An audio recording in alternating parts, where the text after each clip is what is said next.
चलिए देखिए, आज की क्लास में कल से हम आगे बढ़ते हैं, लेकिन कल जो हमने आपको बताया था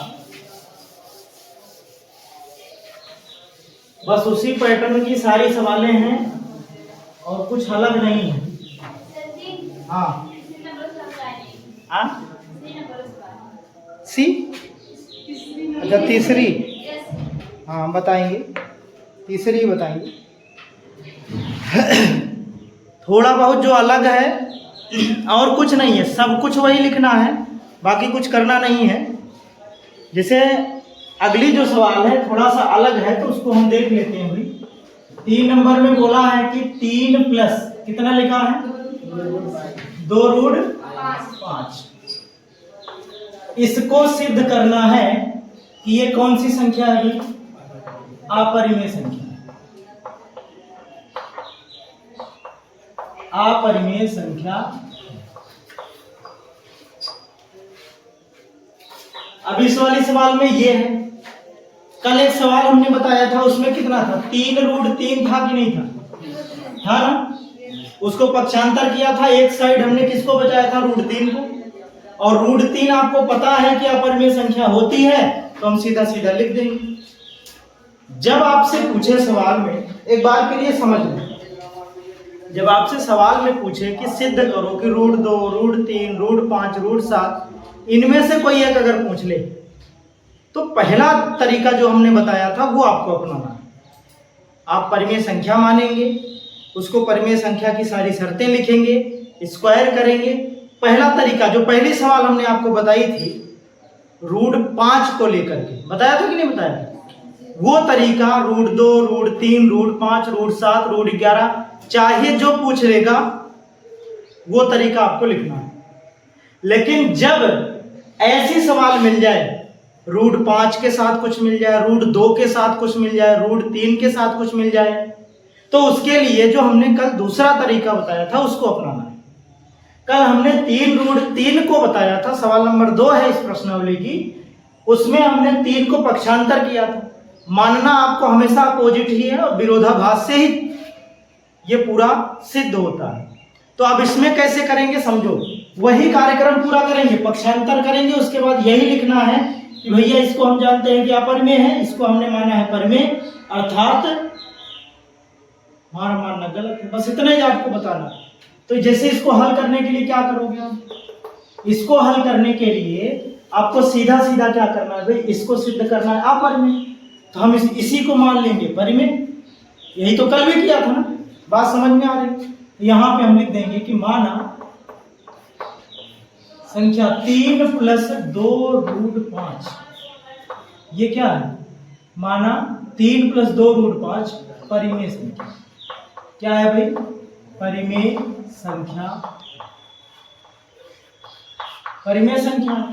और जब हमने इसको परिमेय मान लिया तो परिमेय संख्या p/q के रूप में होती है, उसको लिख देंगे। तो यहां पे हम इसको लिख सकते हैं 3 प्लस 2√5 बराबर कितना, p/q, और जहां q does not equal to 0। इतना तो आपको लिखना ही पड़ेगा, ठीक है।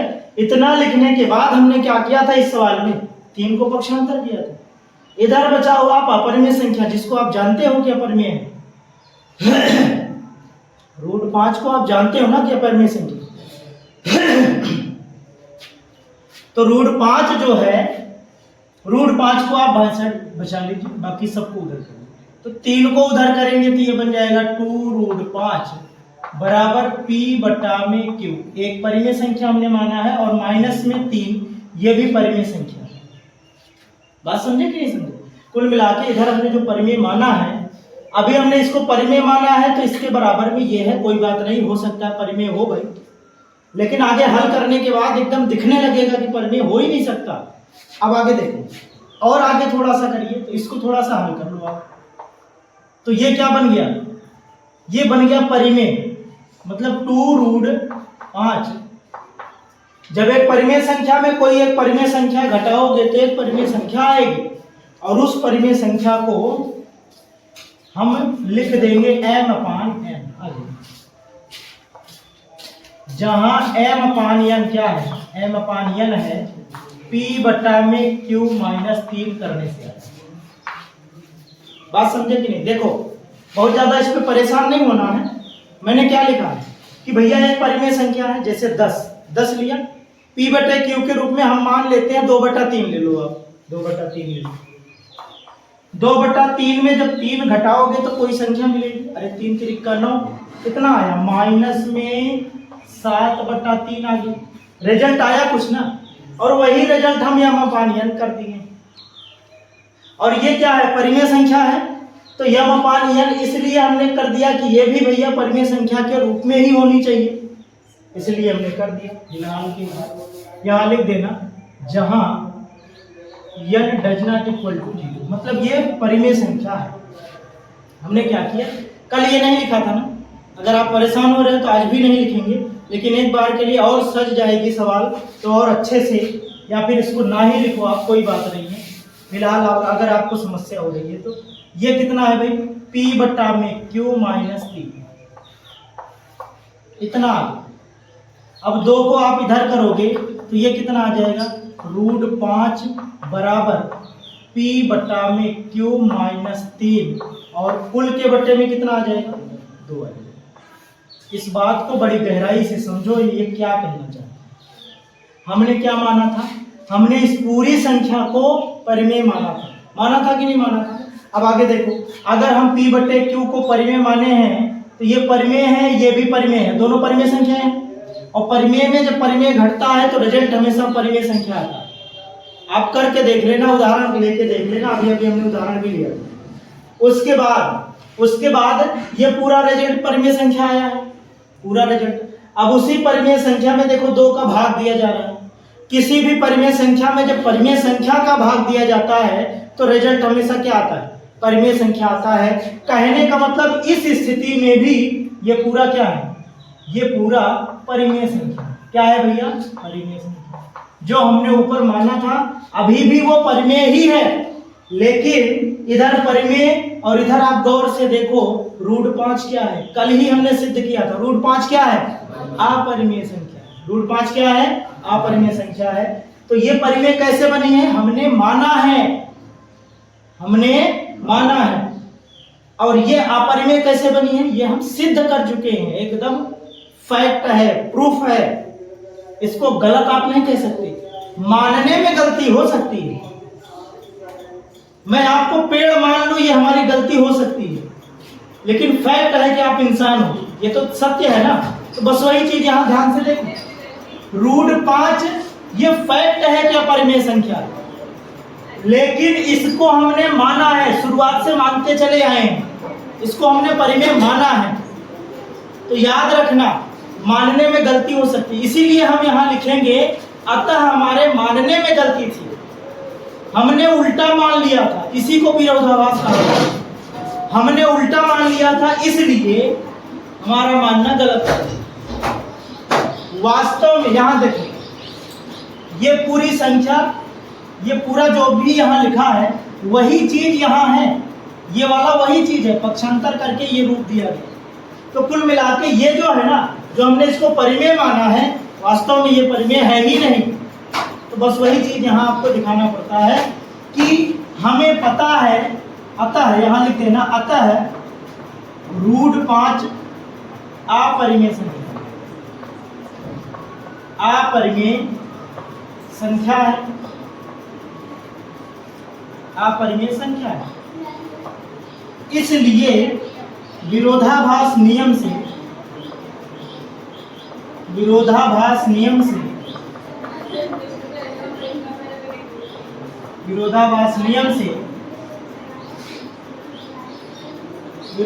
नियम से हमारा मानना गलत है। हमारा मानना क्या है? गलत है। अतः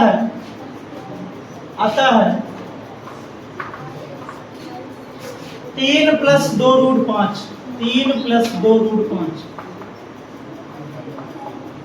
परिमेय नहीं,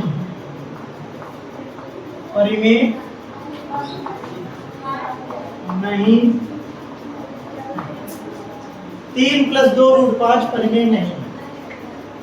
बात समझो, ज्यादा इसमें कुछ होता नहीं है, लेकिन जो तथ्य है, जो तर्क है, उस तर्क को आपको दिखाना पड़ेगा, तभी आप सिद्ध कर पाओगे। यहाँ अंकों में सिद्ध करने वाली बात कोई नहीं होती है। सीधा सीधा जो दिया रहे उसको हम मान लेंगे परिमेय, हमें सिद्ध करना है अपरिमेय, मानेंगे परिमेय। उसके बाद हल करने के बाद एक पक्ष में पूरा पूरा अपरिमेय संख्या लाएंगे और दूसरे पक्ष में पक्षांतर करके सबको उससे उधर कर देंगे। तब हमें लगेगा कि उधर जो हम परिमेय मानते आए हैं ये सारा रिजल्ट परिमेय होता है, लेकिन परिमेय कभी अपरिमेय के बराबर हो ही नहीं सकता। इसका मतलब ये तो सिद्ध है ना, इसलिए हम इसको निश्चित रूप से जानते हैं अपरिमेय संख्या है। इसको हमने माना है, इधर वाला मानने में गलती हो सकती है, इसीलिए हमने लिखा कि भैया विरोधाभास नियम से जो हमने माना था वो गलत मान लिया था। कुल मिला के सत्य तो ये है कि वो परिमेय संख्या नहीं है, अपरिमेय संख्या। जो हमने परिमेय मान लिया था वो परिमेय नहीं है, वो कौन है? अपरिमेय संख्या। तो कुल मिला के इतना रामायण आपको लिखना पड़ेगा, फुल नंबर आपको मिल रहे। समझ गए? तो इसको एक बार नोट कर लीजिए। बाकी जितने भी सवाल हैं वो सारे इसी टाइप से बनने वाले हैं। अब 4 नंबर √7 को पहले तरीके से करना है।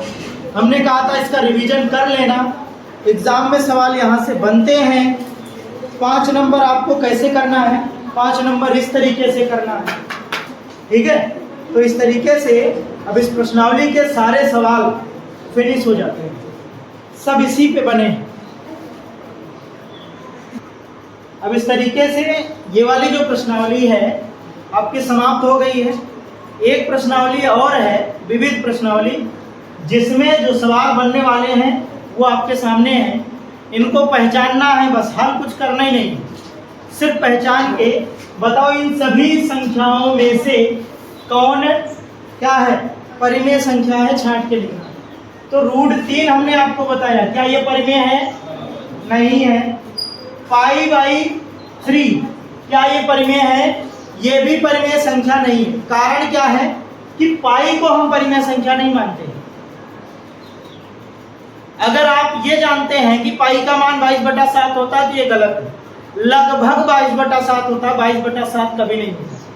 वो हम सवाल को हल करने के लिए जो चीजें लगभग में होती है उसको पूरा मान के हम कर लेते हैं। तो 22/7 ये परिमेय है, इसको हम परिमेय बोलेंगे, लेकिन ये परिमेय नहीं है, ये परिमेय नहीं है। और इधर अगर देखो तो क्या ये परिमेय है? क्या बिल्कुल परिमेय है भाई। रूट के अंदर ऐसी संख्या है जिसका वर्गमूल निकल सकता है। तो ये कितना आएगा? 4 का रूट कितना होता है? 2, 2 तिहाई 6, और 6 क्या है? परिमेय संख्या है। तो इसको भी हम परिमेय कहेंगे, ठीक है? ये परिमेय हो गई। अब इसको देख लो आप, 4 × 4 = 16, 1 = 17, √17/4 क्या ये परिमेय है? नहीं।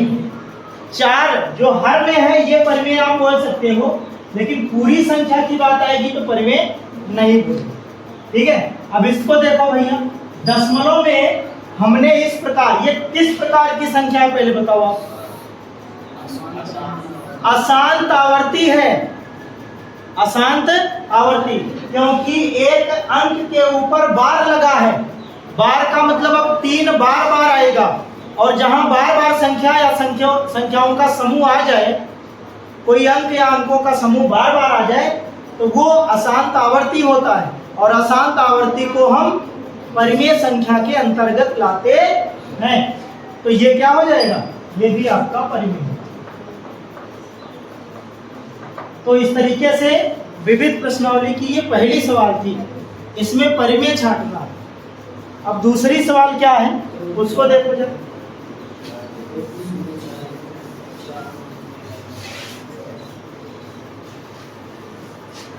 ठीक है, देखो दूसरी सवाल में कह रहा है √4, रूट के अंदर 0.4, 4 है, 5 है, में अपरिमेय संख्या छांटना। अब इसमें अपरिमेय कौन है? अरे √4 तो है ना, √4 है भैया, ये परिमेय है, तो ये अपरिमेय कैसे होगी? ये भी आपका परिमेय दिख रहा है, ये भी आपका परिमेय दिख रहा है, तो इसका वर्गमूल नहीं होता। रूट के अंदर 0.4 का वर्गमूल नहीं होता, रूट के अंदर 0.04 का वर्गमूल होता है। रूट के अंदर 0.04 अगर लिखा होता तो ये परिमेय बन गया। इसका वर्गमूल होगा 0.2, लेकिन इसका कोई वर्गमूल आप निकाल नहीं सकते, इसलिए ये क्या हो जाएगा? अपरिमेय संख्या बन जाएगी। ठीक है, ये दूसरा हो गया। तीसरे में देखो क्या लिखा है, √3 लिखा है, 4.03737 इस तरीके से आगे लिखा है। फिर उसके बाद लिखा है √1 लिखा है, फिर लिखा है पाई प्लस 4 लिखा है। अब इसमें देखो जरा, ये क्या है? ये अपरिमेय है, परिमेय और अपरिमेय इसमें छांटना है, परिमेय छांटना है। तो परिमेय कौन होगा? एक परिमेय होगा, इसका वर्गमूल निकाला जा सकता है। पाई के साथ 4 जुड़ा है तो ये परिमेय नहीं होगा भाई, ये परिमेय नहीं होगा, अपरिमेय होगा। ठीक है, उसके बाद ये वाला परिमेय होगा। क्यों? क्योंकि यहां से देखो 37 बार बार आने लगा और डॉट लगा, इसका मतलब आ रहा है 37 37 37 37 आगे आता रहेगा। तो दो चीजें, एक तो रूट के अंदर एक, दूसरा ये दोनों परिमेय संख्या हो। उसके बाद ये दोनों परिमेय क्यों है? क्योंकि √1 का मान 1 होता है हमेशा, √1 का वर्गमूल निकाल सकते हो। और ये वाला अशांत आवर्ती है, ये अशांत आवर्ती है ना, अभी हमने वहां एक अशांत आवर्ती लिया था। ये अशांत आवर्ती क्यों है? क्योंकि दशमलव के बाद दो अंक मतलब 3 और 7 बार आ रहे हैं। 0 एक बार आया, उसके बाद खत्म हो गया, फिर उसके बाद 3 7 3 7 3 7 3 7 आता जा रहा है। इसका मतलब 37 का रिपीटेशन हो रहा है और 37 का आवर्तीकरण हो रहा है, तो ये अशांत आवर्ती हो गया। अशांत क्यों है? क्योंकि दशमलव के बाद अंक समाप्त नहीं है, अनगिनत अंक है, इसलिए अशांत है। और बार बार आ रहे हैं इसलिए आवर्ती है। अशांत आवर्ती अगर है तो इसको तो परिमेय कहा है हमने। किसको परिमेय बोला जाता है? शांत को बोला जाता है और अशांत आवर्ती को बोला जाता है, अशांत आवर्ती को बोला जाता है। लेकिन अशांत अनावर्ती को अपरिमेय बोला जाता है, अशांत अनावर्ती को अपरिमेय बोला जाता है। ठीक है, तो इस तरीके से अब 4 नंबर में जो सवाल हैं उनको देखिए जरा, उसमें से क्या क्या हो जाए।